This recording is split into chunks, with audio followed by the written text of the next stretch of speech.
Hi, everyone. Great to be with you.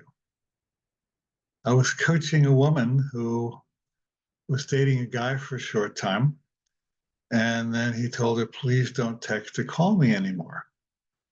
And she asked me, do you think I should follow up on him? And I asked her, why would you want to pursue somebody who doesn't want you?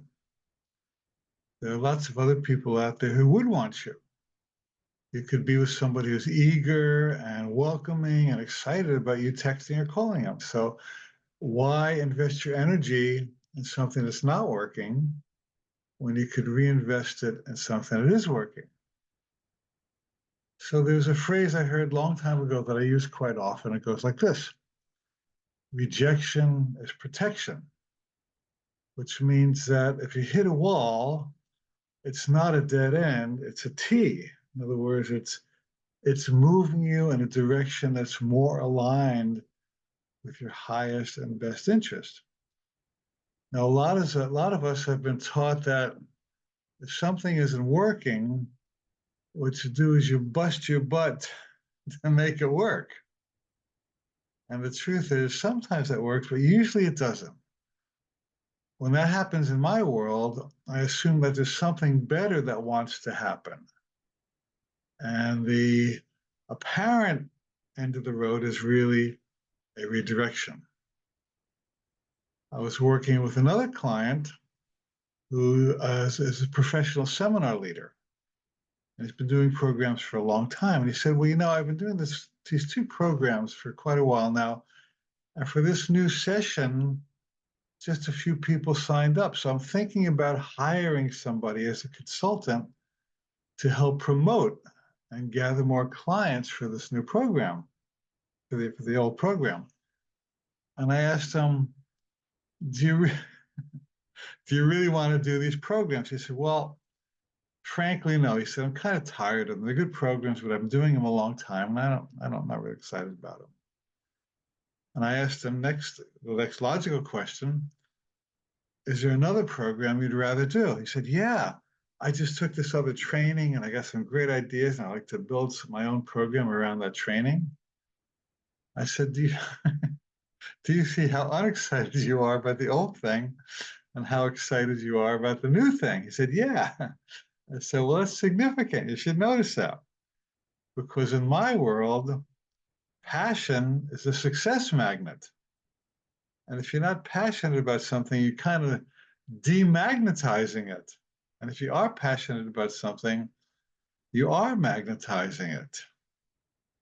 And I said, you may not have to hire a consultant to gather clients because your passion is really the best promotional consultant there is. And, in my life, in my career, when that happens, I have to tell the really strict truth about what's going on.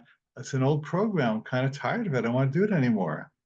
Then I have to have the guts to dive into the new thing, which may be more challenging in some ways, but in many ways, it's more exciting. Years ago, I had to move my office by a certain date. And so I found a new office in a town near me, and it was okay, but it wasn't great.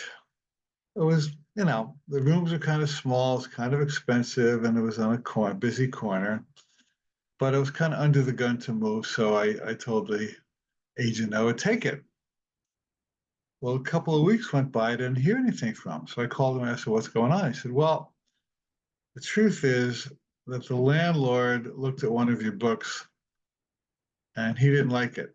He didn't agree with your philosophy. So he doesn't want to rent to you. So he asked the agent, isn't that illegal? He says, well, it might be, but do you really want to spend money fighting it? And the answer, of course, was no. So I thought, well, I'll just let this go. If rejection is truly protection or redirection, then let me see where this leads me. So that day while I was driving home, a little voice in the back of my head said, take the alternate route, take the scenic route. And so I took a side road for a change, and it took me through this jungly area. And lo and behold, on the side of the road, there was a storefront, and it said for rent on it. And I inquired. It was a nice, big, beautiful space. The owner was a lovely lady who had Tai Chi classes there, so she was aligned with my philosophy. The rent was half of what it was at that other place I didn't really like. It was 10 minutes from my house in a very close area, a nice green area. And that turned out to be my office for a number of years. So I could have booked that first landlord and made a stink about it, but what's the use? Is it really worth investing that kind of energy when you could invest your energy in something more exciting? So maybe you could take a moment now for yourself and think about, what am I trying to make happen? What roadblock am I hitting? What seeming dead end am I hitting that could be moving me in a new direction? A relationship, a job, a family issue, something with your physical body. And if everything in the universe is a gift, as it is, what is the gift of this apparent roadblock? And the answer is always it's pushing you in a new and better direction. Course in Miracles tells us that it takes great physical maturity to recognize that everything is helpful. Everything is helpful, even the hard stuff. So let's return for a moment to this idea of passion. So, passion is the universe's way of getting you to be in the right place with the right people for the right purpose for the right time. Passion is life force. It's something that stimulates you and excites you, and you want to do it. And when that comes up, it's a real sign from the universe that there's a reason. Now, it may not always work out exactly how you expect, but there's always a great lesson associated with it. Either it'll work and you'll know why, or it won't work and you'll know why. But in either case, you'll be ahead of where you were. And we everybody has a passion meter. Everybody has a life force meter. It's embedded at a cellular level. It's called guidance. The Course in Miracles calls it the Holy Spirit. It's the voice of God that is seated within you, showing you where you belong in the world. Years ago, I saw a funny article about a new Korean cell phone that supposedly had a passion meter on it, and it would tell you if the person on the other end of the line was in love with you or not. It would supposedly read the read the passion in their voice, and I had to laugh because you don't need a cell phone to help you read passion. Passion is something that you have an antenna for, and you can tell where it is and where it's not.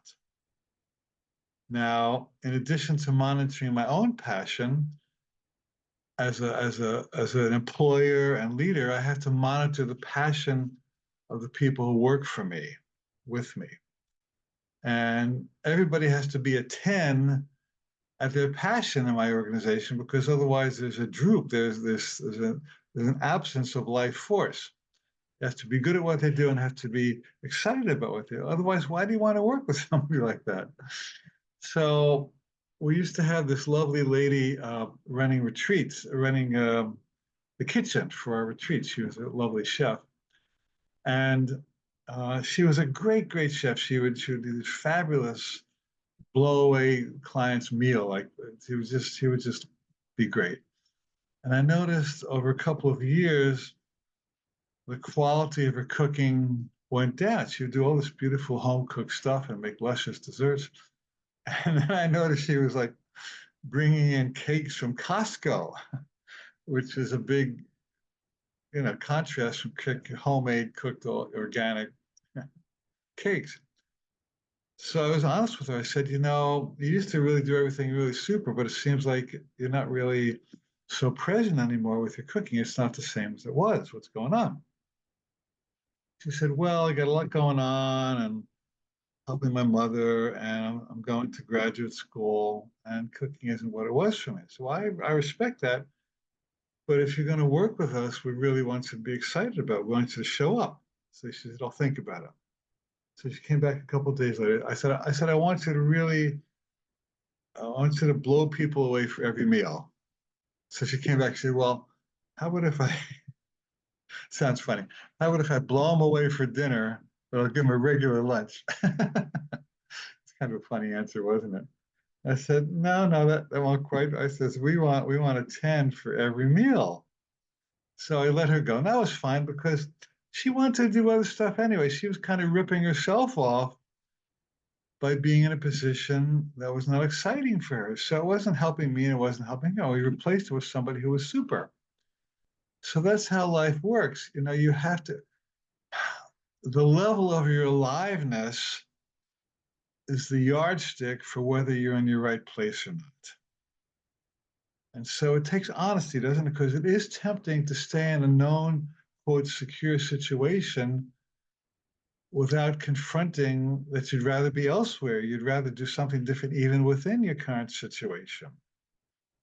So honesty is a huge asset on the spiritual path. So take a moment out to think about, am I a passionate 10 at what I'm doing in my relationship, job, career, living situation, spiritual path? And if not, what would it take to bump up my passion? Maybe you can't be a 10 at everything all the time, but you can increase. So I want this broadcast to go to empowered, enlivened, passionate, exciting people. And if you think that's not you, it is you, because so even if you're kind of numb or dead on the outside, there's a passionate soul on the inside that wants to be birthed and brought forth. So please think about this until we meet again. And it would be wonderful if you've made some shifts in your life that were in alignment with your highest passion. And speaking of my highest passion, I do want to remind you about our upcoming Mastery of Spiritual Writing training program. This is something that really gets my attention. So I've been writing for many years, and I encounter lots of people who say, I want to be a writer. I got stuck and I have writer's block. How do I get my stuff out there? How do I get it published? So I've developed this program, which we did last year for the first time with huge success. And we're repeating it this year. There's a 10-week webinar series, interactive webinar series with me. There's a 20 lesson online course. And this year there's a retreat in Kauai, a live retreat in Kauai with me from June 24 to 28. So if you are a writer or would like to be, this is really a huge opportunity for you to use spiritual principles to get unstuck and get your writing out there and find your perfect audience. We want you to find your just right tribe when it comes to writing. So, summary of today. Passion is God's way of getting you in your right place for the right purpose, for the right people.